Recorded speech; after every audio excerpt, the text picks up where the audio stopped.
Good morning, Blurdy world and everyone there. It's Ninja Chortle, and it's the morning after I went to go see Batman Superman last night, or 10 o'clock last night. IMAX, Navy Pier. Um, so there's a lot to talk about with this movie, and I titled this video, this review, is it entertaining? Is the movie entertaining? Because that's really the most important thing out of everything. So this is relatively spoiler free. I don't want to talk about the plot, so I'll let you guys go see it if that's what you want to do. But I really just want to there's so much to talk about with this movie. It's um, it's just a roller coaster of good and bad to me. Now, when I left the theater, by the way, this is the second time I'm recording. I'm going to hopefully make this shorter because I don't have much battery and I was really tired last night, so I kind of rambled. But um, when I left the theater, there was a round of applause for the movie, but it wasn't from everyone. It was probably about a good 20 folks out of a full IMAX theater. Everyone else was pretty much discussing it. Discussing, yeah, they liked it, and I think the consensus in the audience is that they thought it was a good movie.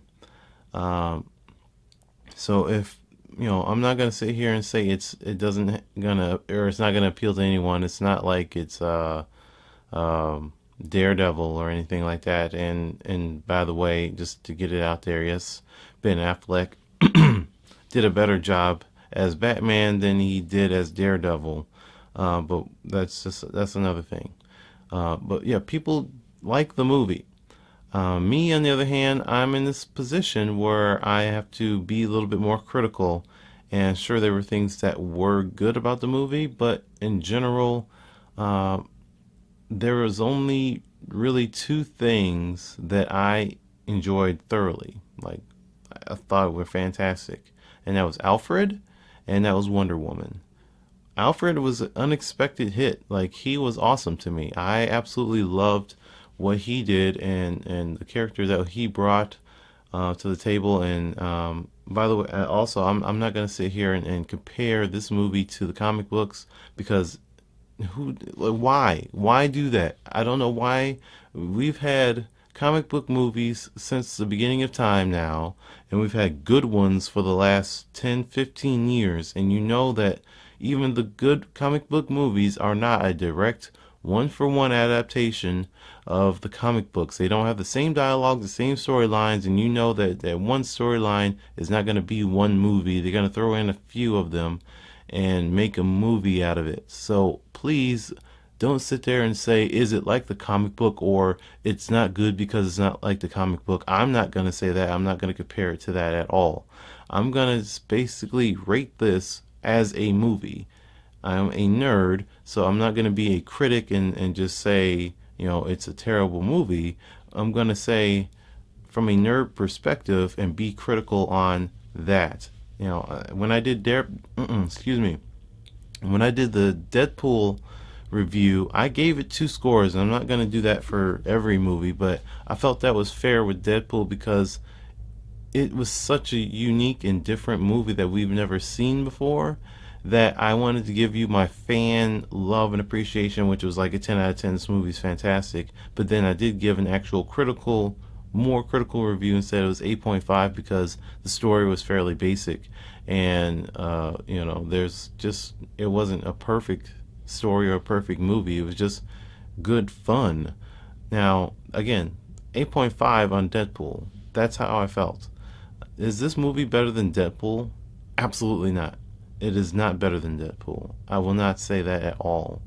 Um, Now, Marvel's movies, which is not including Deadpool, but more on the Captain America, Iron Man side, they tend to be PG-13 and funny, but still have some serious elements to them.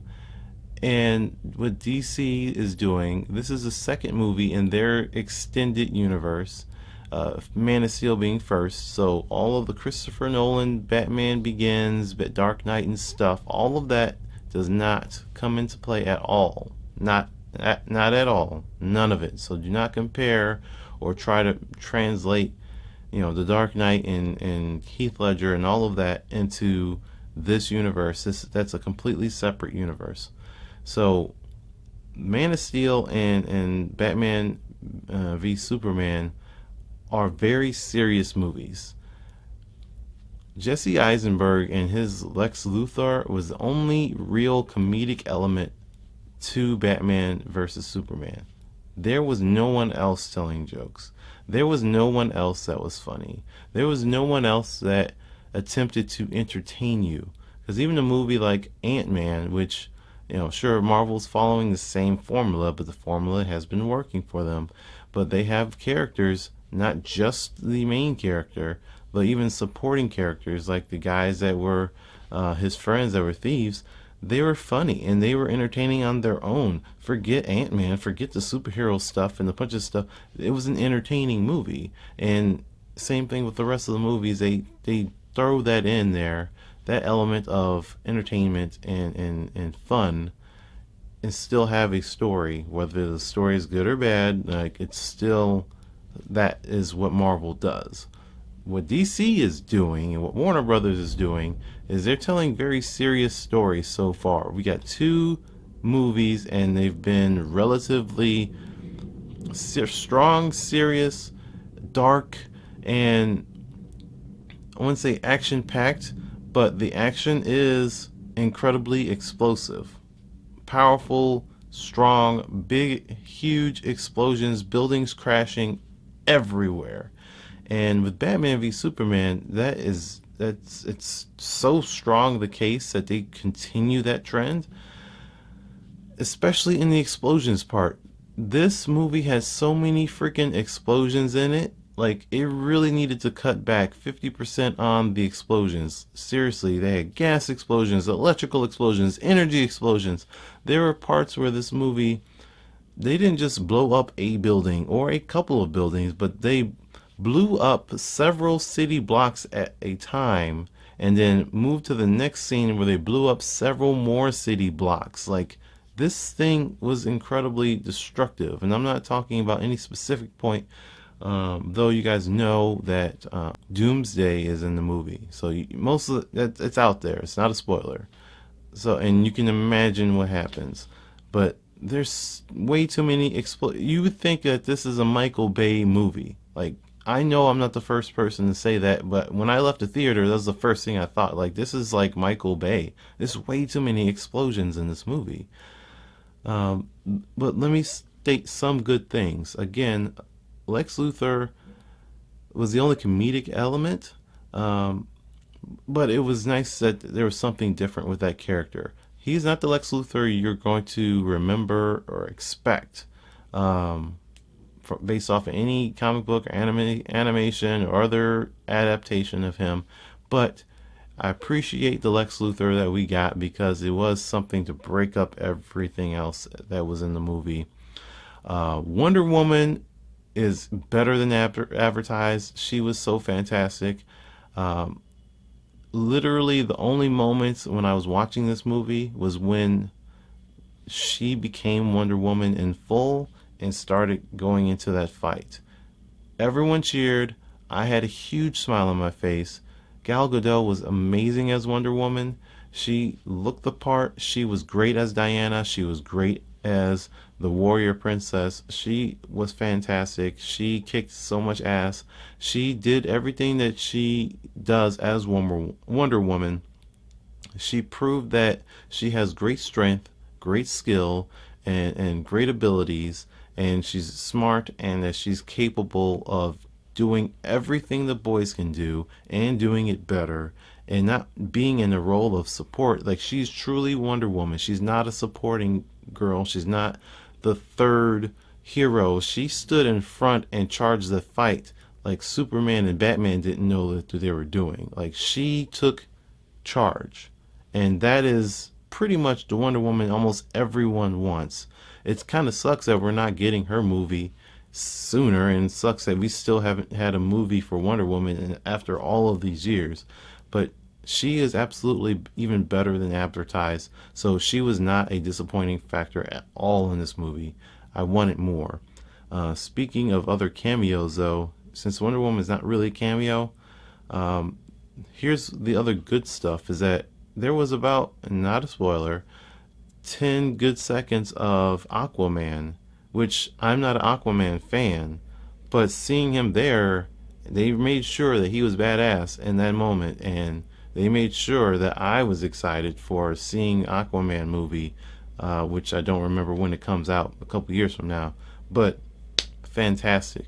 Now, The Flash, on the other hand, didn't razzle, didn't dazzle. Again, not a spoiler, uh, but there's a good 10-second scene or so with him, and it was fine.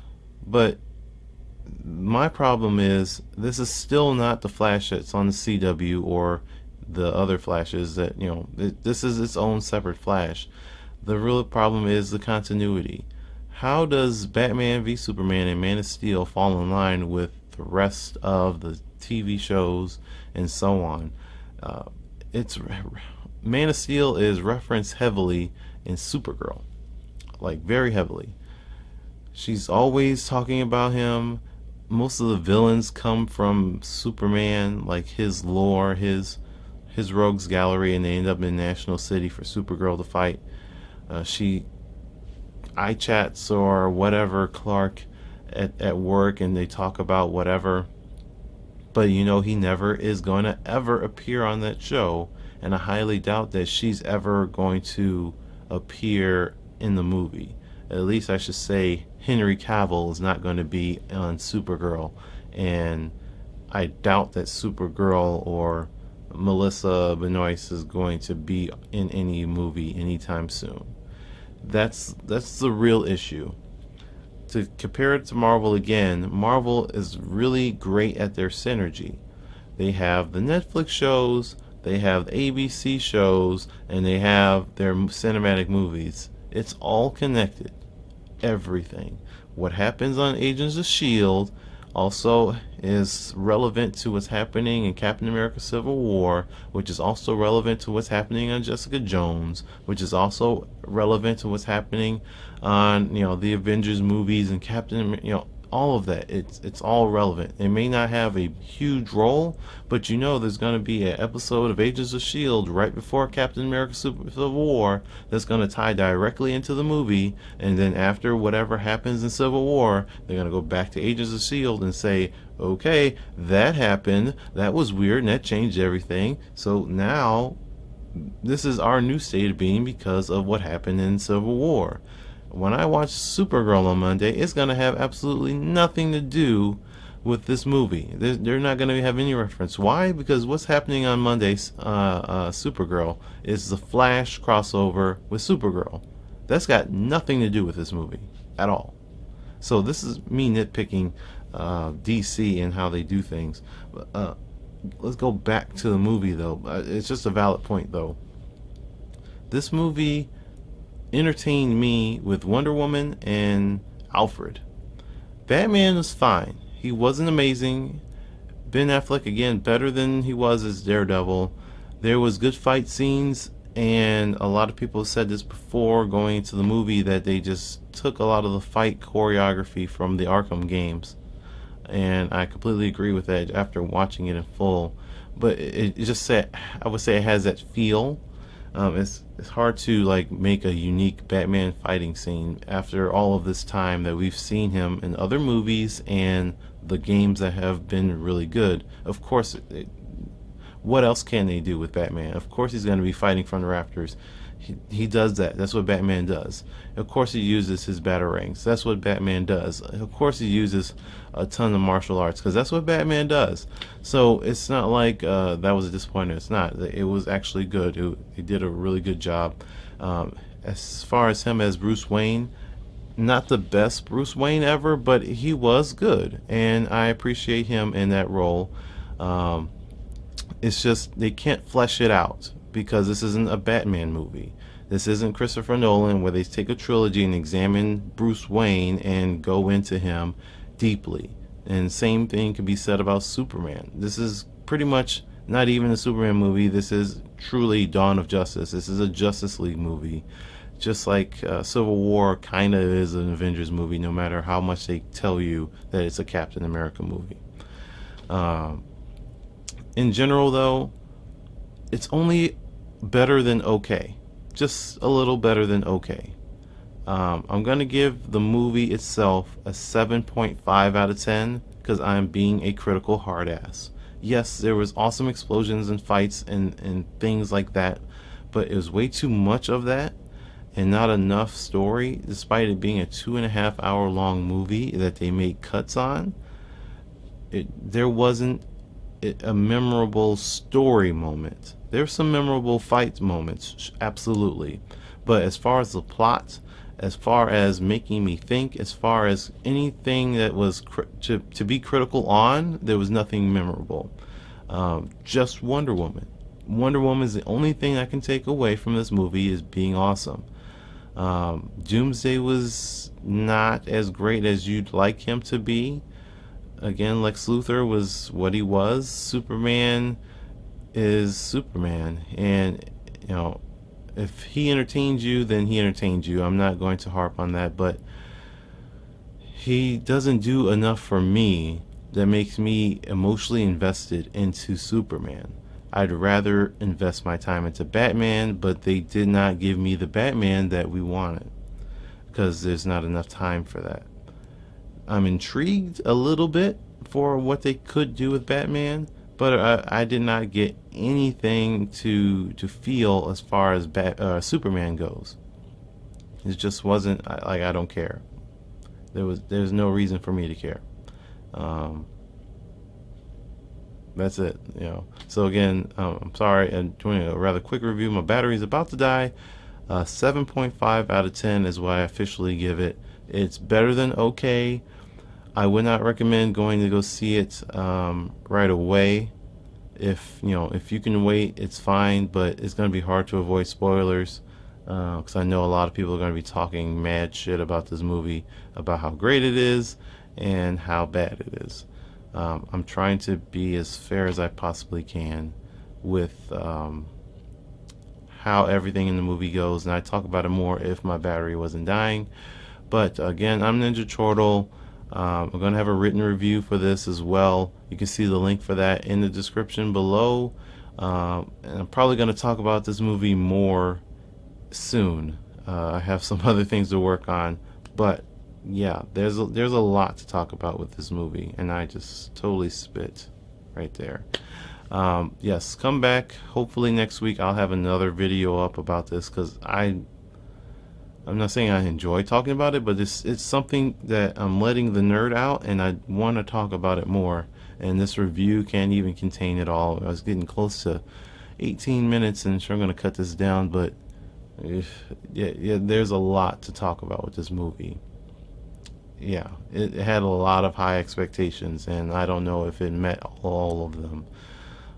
Again, come back, head up to blerdy.com, and we'll have more videos. There's definitely going to be more videos today because I got some interviews to post, but there will be more videos on Batman v Superman hopefully next week. So make sure you check us out. Peace. I just want to say thank you for watching this video. If you haven't already, please hit the like button, share the video with whatever social media you have, and subscribe to our YouTube channel. We put up all types of videos as well as blog posts on our blog, blerdy.com, about gaming and comic books and cosplay, movies and TVs. We have reviews, we have previews, we just discuss whatever is happening in our nerdy world. So make sure you go and check us out. We're on Facebook, we're on Twitter, we're on Twitch, so you can watch us play games. And we also have an Instagram account which is 100% dedicated to cosplay. So if you are a cosplayer or just a cosplay lover, make sure you follow us on Instagram. But you're here on YouTube or maybe watching us on our blog, blerdy.com. So while you're here, make sure you start watching this video right here. Set in the 70s. Was resetting the entire timeline for everything that happened after that. So that includes X-Men 1, 2, and 3. That includes Wolverine, the X-Men Origins Wolverine, and everything. All of that is gone. That Deadpool, none of that is existing anymore. So do not think that you're gonna get that Deadpool.